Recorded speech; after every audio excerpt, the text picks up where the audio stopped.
All right. You can start sharing your presentation if you want. The background. Hello. Sounds great. Thank you. Okay.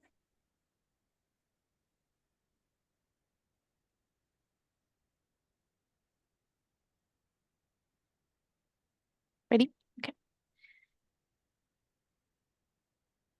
Buenas tardes. El día de hoy está con nosotros Claudia Valencia y la presentación va a ser en inglés. All right.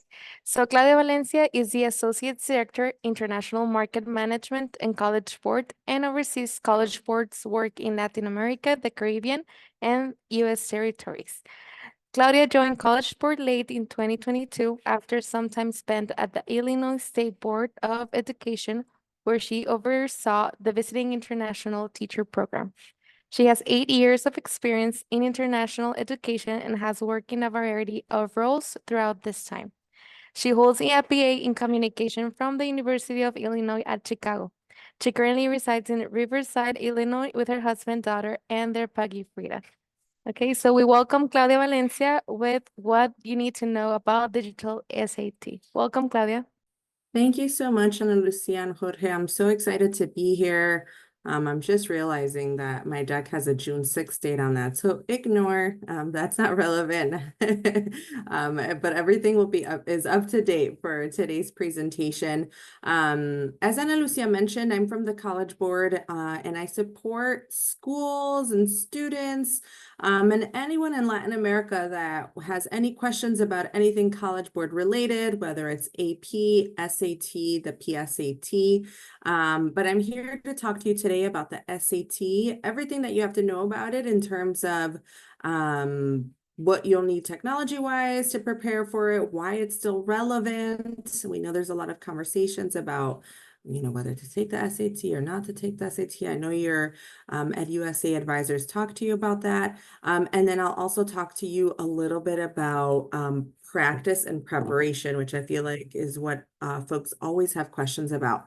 Hablo español también, so si alguien tiene alguna pregunta en español, pueden hacer la pregunta en español, but I'll leave some time at the end for some questions as well. And I think you can also maybe type it in the chat. Yeah, and then I can answer them at the end from there as well. So let's go ahead and get started. So I like to always start with a conversation about why is SAT still important, because I feel that's always a question on folks' mind as there are constant changing higher education university policies on standardized tests and whether folks should send them, students should send them, students should not send them. We like to put this in context for international students because that's who we're mostly speaking to, whether it's international students, counselors of international students, teachers, principals, heads of schools that work with international students, but it's relevant to you. And I like to focus in on the third bullet point on the screen, which talks about variations in curricular standards, variations in grading systems and course offerings at a variety of schools, which make it difficult for directors of admissions and other folks in the admissions teams at the universities that you all are applying to really understand, well, what are these students' achievements as we look at their application for admission. So taking a standardized exam such as the SAT really helps put that achievement and your achievement in context for the admissions teams. I want to talk a little bit about the role of assessments within this holistic admission framework, which, the United States and a lot of universities in the US focus on this holistic admissions framework, meaning that they not only look at your academic accomplishments, they also look at things like curricular rigor at your current high school, environmental context, and personal qualities of the student as they are applying. So they look at this holistically. They take a look at all of these things and take this into consideration in your application, as opposed to just looking at your academic accomplishments. I was just at a session in New York where we got the chance to hear from directors and vice presidents of admission from NYU, from Dartmouth, from Michigan, and I can't deny the fact that academic accomplishments are still one of the biggest things that they're looking at. And standardized testing, such as the SAT, falls into that area of academic accomplishments. So universities wanting to see whether you, the student, is academically prepared to study at that particular university. Universities worldwide see the SAT as a global credential. So this is not just to come to the US. And just to give you an idea, I know all of you are seeking to study in the US, but there are 450 plus universities in nearly 70 other countries or regions that report utilizing the SAT for admission or for scholarship. So again, the SAT can be utilized for admission to universities elsewhere outside of the US as well. But let's dive in right into the test specifications and features of the SAT. So you may already be familiar with what's in the SAT, but just to review that again, it'll be comprised of two sections. The first section is the reading and writing section, which has a total of 54 questions, which covers about 64 total minutes. It'll give you about a minute, 19 seconds per question, and it includes discrete questions. The second part of the exam, sorry, and let me go back before I skip over to the math section. Within the reading and writing section, there are two modules. The first module you'll take, and then you'll jump over to the second module. Then you'll have a break for 10 minutes, and then you'll jump over to the math section of it. Right there where we talk about discrete questions, it means that you will read a passage or passage pair, and you'll have one question per the passage or passage pair that you're reviewing, as opposed to having to answer multiple questions related to a passage or passage pair. It just really allows the student to focus on what it is that they're reading or reviewing and focus on the question at hand and being able to answer that one question. Now we jump to the math portion of the exam. This is the second section, and it'll come after the 10-minute break. This is comprised of 44 total questions. It is one section. You can use your calculator throughout the entire math section, and that is about 70 total minutes, which will give you a minute and 59 seconds per question. And that's comprised of discrete questions, 4 option multiple choice questions, and then student produced response. Let's talk a little bit about the technology requirements involved with the SAT.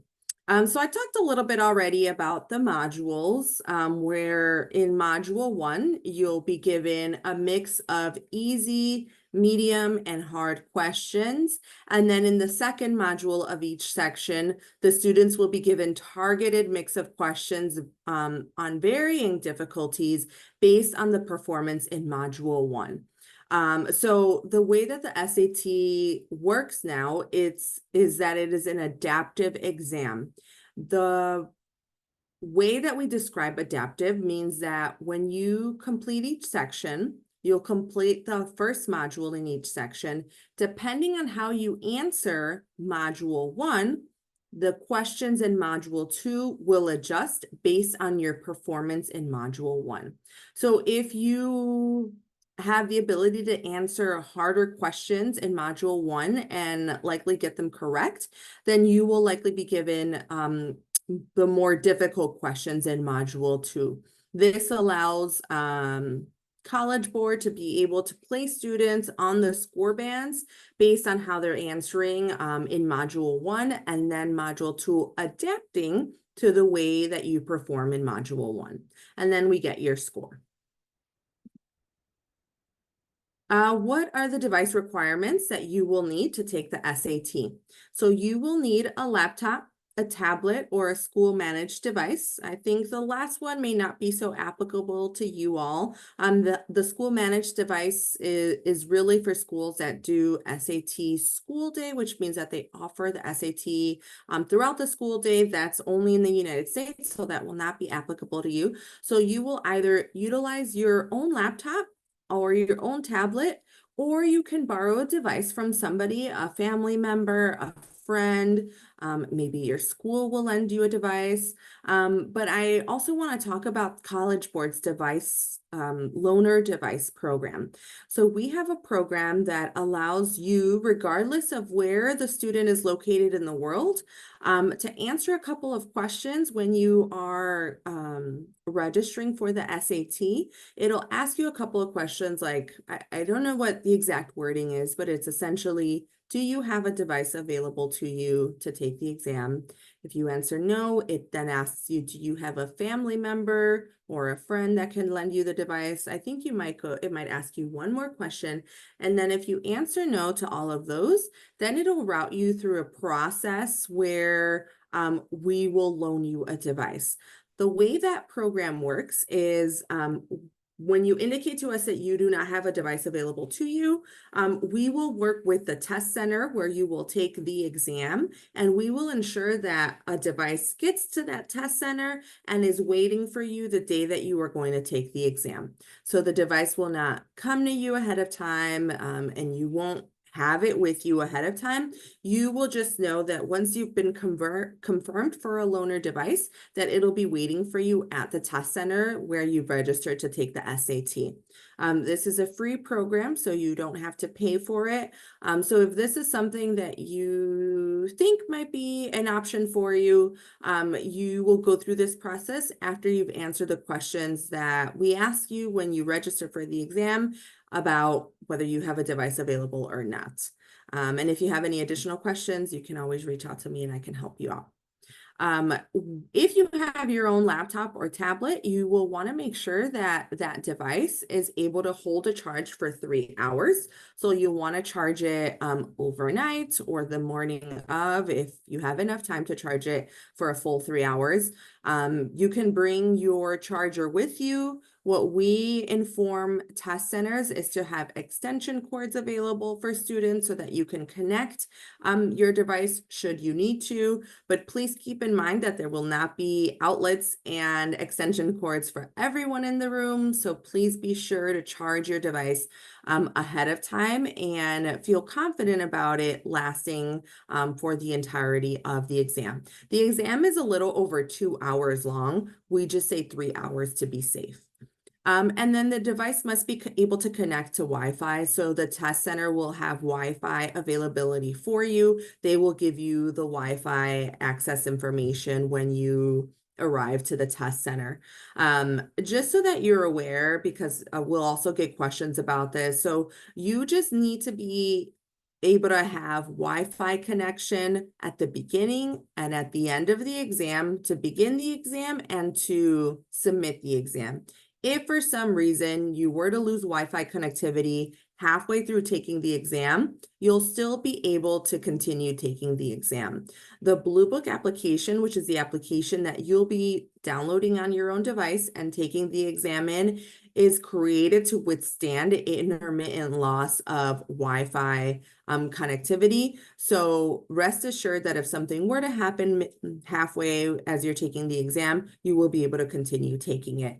One of the things that I just recommend is ensuring that your device has the space necessary to for the Blue Book application. I know in certain scenarios, I've heard that students brought their own laptop and they had the Blue Book app, everything was great, but for some reason, their device did not have enough capacity or space to hold the Blue Book app and then hold the exam that they're taking, and they may have run into some issues there. So if you just do a little bit of research on our website and review how much space you should have in your device, in your laptop, in your tablet for Blue Book and to take the exam, and you verify that ahead of the exam, that'll be the smartest thing to do to ensure that you do not run into any issues come exam day.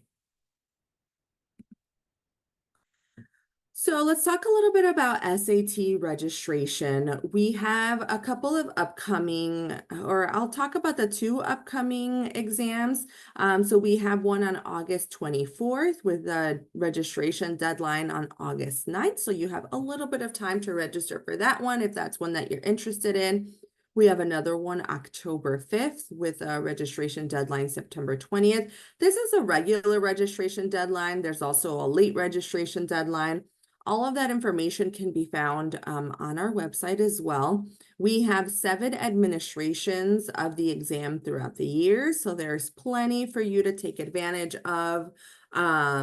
So if you just visit, you can even Google SAT dates and deadlines, and it'll come up for you, and it'll show you all of the upcoming dates, even going into 2025. So you can already view those dates. In order to register for the exam for the SAT, you will have to have a College Board student account. And then you'll just go to mysat.collegeboard.org/dashboard, and you'll log into your account, or you can click on register for the SAT, and you'll be able to follow the process to register for it. I just want to show you this other awesome feature that we have available for you to find an SAT test center in your area. So this is what that SAT test center search page looks like. The first question that it'll ask you is testing country or region. You will click on outside the United States, and then it'll, I think, ask you for the country, and then it'll show you all of the test centers that are available in your region. And then you can see, it'll ask you also for the exam administration that you're interested in, and then it'll show you the test centers that have availability on those dates. So there you can also search and see which ones may be closest to you, which one has available seats. And again, if any questions come up, you can always reach out to your EducationUSA advisors, and they can contact me if you run into any issues. I believe the fee, and I don't think I have a, no, I don't. The fee for the SAT, I believe, is currently $68. It may have come up right now. It may have gone up a little bit recently. I looked at it recently, and if I'm not mistaken, it's $68 plus a regional fee of $40. So just verify that when you are completing your application, or talk to your EducationUSA advisors. I believe there may be some additional benefits for you all being students of EducationUSA that are working with EducationUSA. So that's a little bit about registration and how to look for the SAT test centers that are closest to you. So you'll want to just look at the SAT test center search. And now let's jump into the meat of this presentation, which is how best to practice and prepare for the SAT, which I know everyone has questions about. And really, everything that's available to you for free is available to all students for free, whether they're in the United States, in a different country, in Mexico. All of the resources that I'm going to outline here are the same resources that are available to all students through College Board and Khan Academy, who's College Board's official partner for SAT practice and preparation. And I'll talk a little, you'll hear me use the word ecosystem a couple of times during the presentation, because we talk about practice in terms of an ecosystem and what comprises the SAT practice and preparation ecosystem. And it's a couple of things that come together to do so. So the first thing on there is Blue Book. You've heard me mention Blue Book. Blue Book is the application, the app that you will download on your device to practice for the SAT. And I highly recommend that if you have not done so yet, that you go ahead and download Blue Book. It's a free application. The only thing you will need is a College Board student account to be able to log into the Blue Book application. So download Blue Book if you haven't done so already, and then you want to play around with it so that you become familiar with it and start feeling comfortable with all of the bells and whistles that are available in Blue Book. There are a lot of tools available to you in Blue Book that will be available come the day of the SAT when you officially take it. So you'll want to become familiar with all of those tools that are available to you.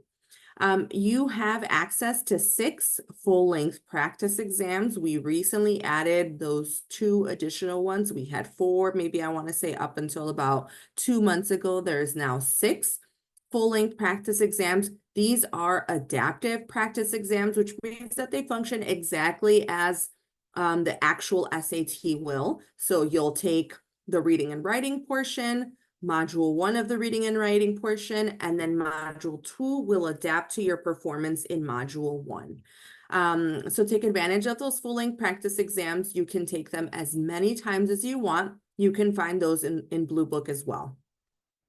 And then we highly recommend that you visit Khan Academy, and I'll talk to you about the best way to do so. Khan Academy will be a great resource to you in terms of providing you with videos on how to work specific questions, articles, worked examples, and really the ability for you to test your knowledge and focus on those areas where you need the most help. To be completely honest, the best way to prepare is not by taking the 6 full-length practice tests over and over and over again. The best way for you to prepare is by taking a full-length practice test, getting your score, and then focusing on those areas where you need the most help. And you'll see what those areas are where you need the most help after you've taken a full-length practice test and by looking at your score. So this is a practice ecosystem that I'm talking about. On the left-hand side, you can see a screenshot of the Blue Book app. This is what you will see when you first log into Blue Book every time. It'll tell you if you have, it'll say your test. So if you're registered for an SAT, it'll tell you which one you're registered for. If you're not, it'll say you're not registered for any right now. You'll also see this area called practice and prepare, and you'll see this part called test preview. The very first time or the first 2 times you're looking at and going into Blue Book, I recommend going into this test preview. The test preview is like a very short version of the SAT. I think it's like 7 or 8 questions in the reading and writing section, 7 or 8 questions in the math section. It's not timed, so it's really for you to just become familiar with the layout of the SAT and all of the bells and whistles that are in it. So the first time you open it up, do the test preview to become familiar with everything. Once you feel like you're a little more confident and want to really start preparing, you'll want to go into one of the full-length practice tests. So that is timed, that is like as if you were taking the SAT, but it's a practice test so that you can get your score, what you're seeing in the middle.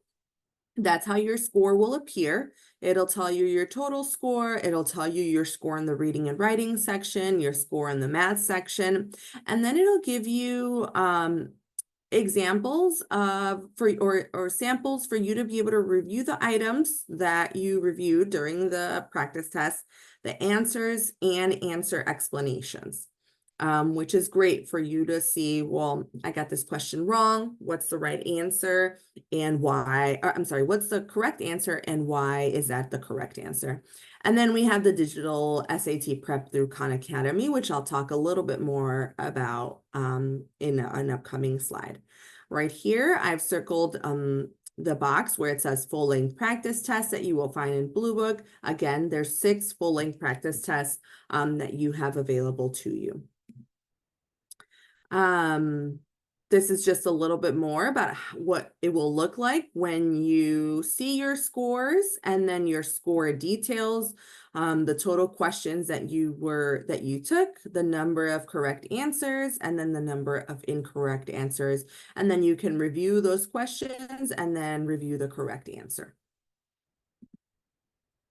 And I'm going to jump this screen to this one because this is where we start talking about how to best utilize Khan Academy to prepare. So under the My Test section, you will see your practice tests, and then you will see this button that says Prep on Khan Academy. It will take you directly to Khan Academy. If you click that button, you do not have to link your account in any way. And it'll take you to Khan Academy so that you can begin focusing on those areas that you need the most support in. And Khan Academy will become your best friend. And if you utilize it to the best of its ability and everything it has to offer, you will be better prepared for the SAT when you officially take it. I want to talk to you a little bit about the best way to prepare on Khan Academy, and it's through this mastery-based course, which will allow you to learn and help you learn every skill tested on the digital SAT.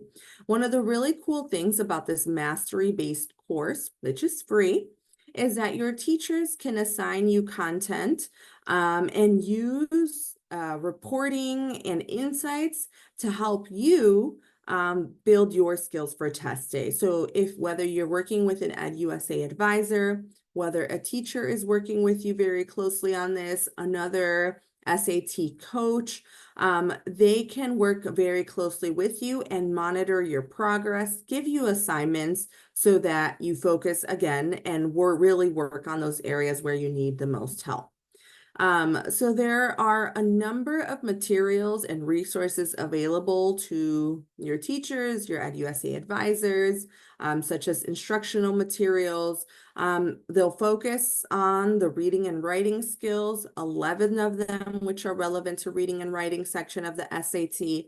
37 skills which are relevant to the math section.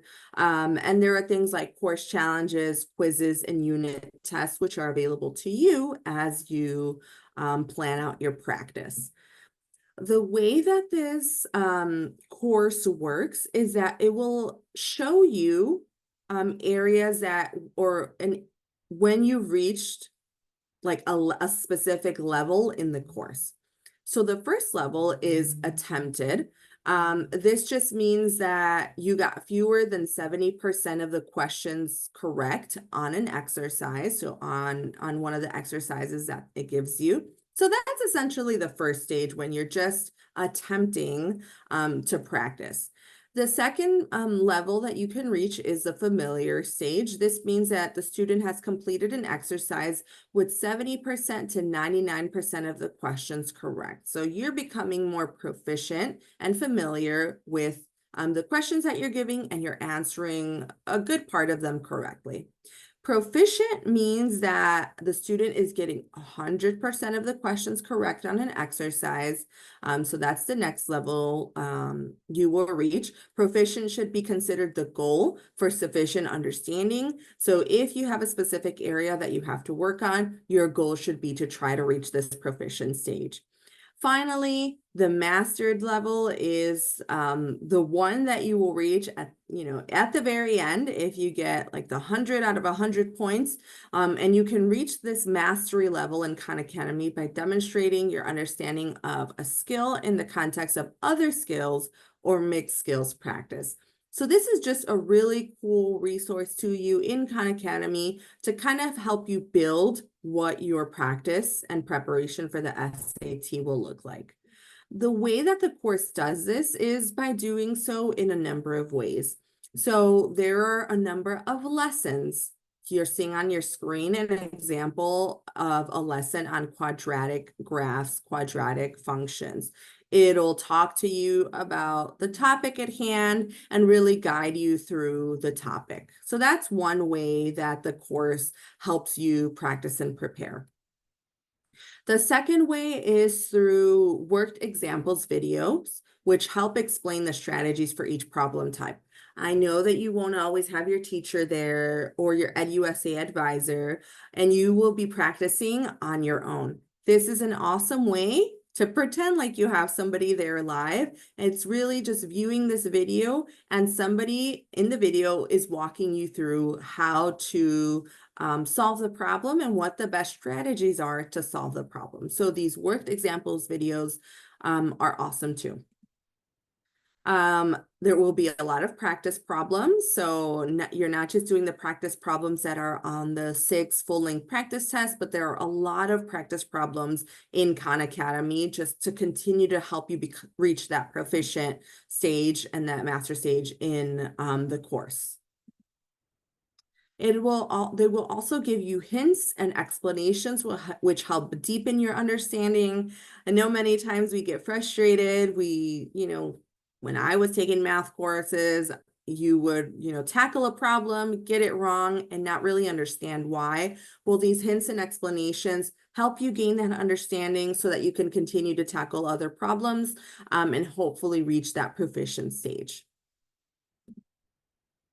And then it has a really cool feature that allows you to monitor your own progress. So you can see what units you're going through, in what level you're in. So whether you're in the proficient, in the familiar stage.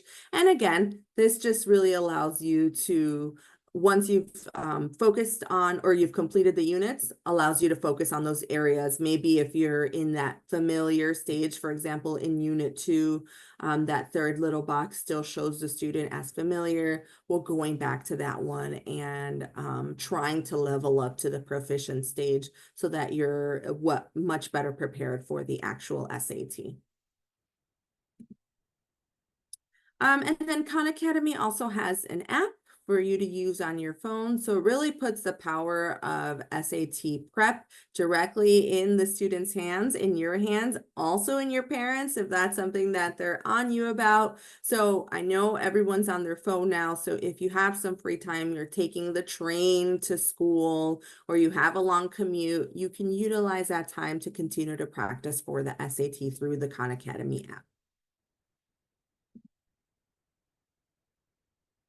All right, so let's talk a little bit about some resources that will be available to you to utilize through College Board that will also help you on this journey of practice and preparation for the SAT. So we have a page specifically for SAT practice and preparation. I've linked it on here. I'll share this deck with Ana Lucia and Jorge so that they can share it with you. This is a great page to visit so that you can get a checklist of what to bring on test day and just more tips and tricks to help you prepare for the day that you take the SAT. We have some additional guides that are available to you. So we have an international student guide. We still have the 23-24 one. We will be updating that for 24-25. That should be available, I want to say, around September. We have a practice quick start guide. That just covers like 10 simple steps on how to prepare for the SAT. And I think it's more so focused on the technology aspect of it. Talks a little bit more about Blue Book, digital testing. There are no more paper pencil options, so everything will be digital. So familiarizing yourself with Blue Book and how to test digitally sooner rather than later is important. All right, so I covered that very quickly, but I hope I shared a lot of the information that will hopefully be helpful to you as you start your practice and start preparing. Does anyone have questions about anything I covered today? I just have a comment, Claudia. Thank you very much for all the information. It was and it is very helpful for our grantees. Besides Khan Academy, our grantees are also, well, we have the license for Magoosh. So Okay. they are also practicing through Magoosh, and I do believe that they have some amount of pre-test as well. Okay. But yeah, I guess guys, you have to take advantage also if you can get like another pre-test, just keep practicing, right? But yeah, I just Yeah. wanted to keep that in mind. And Awesome. yeah, be aware of other resources that Claudia shared today with us. And yeah, I don't know if you guys have any questions regarding SAT or something like that. Yeah, Sarah. Yes, hello. You mentioned that I think you mentioned that there were 6 practice tests that we are able to take. Can we retake them after we've taken them once, or? Yes. Yeah, Oh. no, you can take them as many times as you want. So there's no limit to however many times you want to take them. So yep, feel free to take them as many times as you feel Okay. best. Thank you. Sure.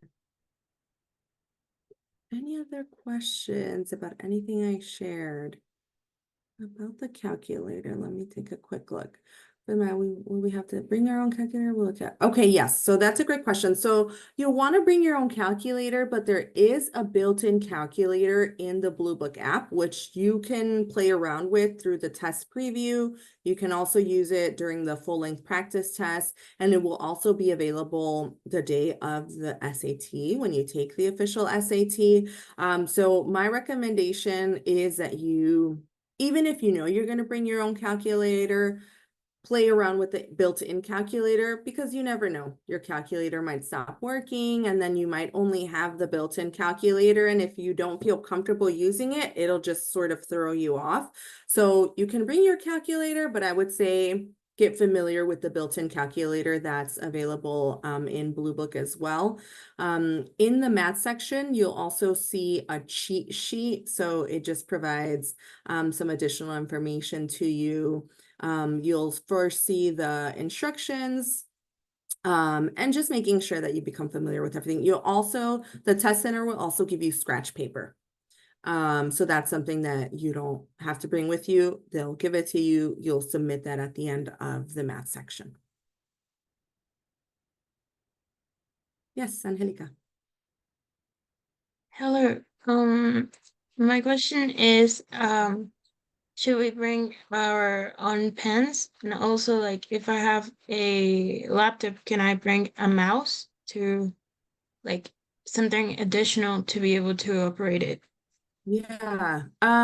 Yeah, so bring your own pen or pencil for the math section. As far as a mouse, I've never gotten this question. I don't remember them allowing something extra, but let me look into it and I can report back to Ana Lucia and Jorge with an answer just so that I don't give you the wrong response. You can definitely have your charger, but I don't recall if they allow you to use a mouse. So let me double check and then I'll get back to you on that. Thank you. Sure. And then they'll just ask you to leave like your backpack and all of your personal items to the side. Turn off your phone, obviously. One of the other things right now that we're talking about, essentially like best practices a day of the exam, since you're taking it on your device, what'll happen is you'll do the first section, the reading and writing, you'll have your break. When your break shows up, everyone in your room will almost all go to the break at the same time. It'll just be a couple of seconds of a difference. Why? Because the way that you start the exam, the SAT, is through entering a code in Blue Book. The code will be given to you by the proctor, so the person in your room that is guiding you through the exam, and everybody will essentially enter the code at the same time. So everyone will almost always go on the break at the same time. Don't touch anything during the break. If you just have to go to the bathroom and, have some water, do that. Hang out a little bit outside if that's what you need in like the hallway, wherever the test center is, and then you'll come back. Your timer will be on your screen. Keep your screen open and everything during the break.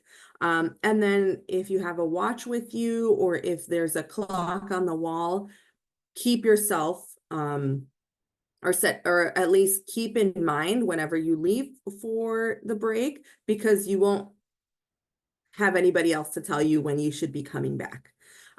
So just keep an eye on the clock. Say you leave at, for an example, 8:50, you know that you have to come back by 9 to start the math section. So just something else to keep in mind. Oh, and then the one thing I was going to share is at the end, when you submit your exam, wait until the proctor has told you that they see in their system that it has been submitted successfully. Because sometimes students will get very excited, they'll close their laptop and then they leave. And worst case scenario, something happened, your exam didn't get submitted, you're no longer there, and then it's really hard for the proctor, without you being there, to contact College Board, customer service, and try and figure everything out. So just be patient at the end, you know, wait there. I think it'll show you like a happy face or something. It says your exam has been submitted, congratulations. Wait until the proctor comes around and has verified that your test has been submitted. If they don't check, I recommend that you ask, like, say, can you please confirm that my exam has been submitted in your system? They have a separate system called Test Day Toolkit that they can literally see in what section each of you are in, and then they can see when your exam has been submitted. So you'll just want to ask them if they can verify that your exam has been submitted. If I need extra scratch paper, would I be allowed to bring it? I don't believe so. You'll only be able to use the scratch paper that's given to you by the proctor. In terms of smartwatches, that's also not available, since, you know, there's a lot of information that can be in your smartwatch. So no, you won't be able to wear that as well. Angelica? Yeah, I have another question. Does the score automatically appear once we finish the exam? Great question. So no, it does not. Even though it's digital, it still takes, I think it's about 13 days before you have your score available to you. So yeah, it still takes a little bit of time before you're able to access that score. I know, as much as you want to be able to see it right away, but it will not be available that quickly.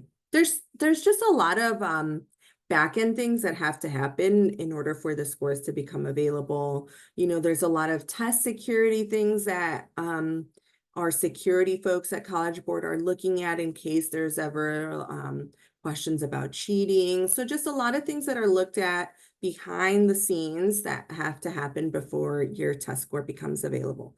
If for some reason there were to be an issue where your test score is not available, or something were to happen where, you know, you have some concerns, feel free to reach out to your EducationUSA advisor. College Board, the best way to go about that is contacting College Board customer service. Even I'm not allowed to get any information whenever there's any security concerns.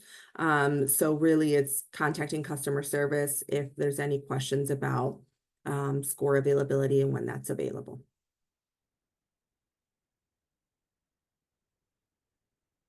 Any other questions?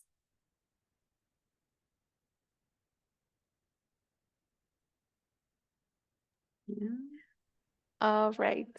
So thank you, Claudia, for today, for all the information that you gave us about the SAT. And I'm pretty sure our grantees are going to take advantage of all the information that you gave them today. All right. Sure. Yeah, I hope so. And I just want to wish you all the best of luck. I know you're all very special and you've put in so much hard work into where you are today. So I just want to wish you the best of luck. Hope you get into your dream schools and that everything goes well come exam day. And I'm here as a resource, so you can always reach out to your EducationUSA advisors, who can always reach out to me in case you need any additional support. So best of luck. Thank you. Well, we will see you later, grantees. Bye-bye. All right, thank you. And I'll send you the deck, a Thank you. PDF version, so that you can feel free to share it with the students as well. Perfect. Thank you. All right, thanks for the invite. Have a good evening, everyone. Bye. You too. Thank you. Bye-bye. Bye.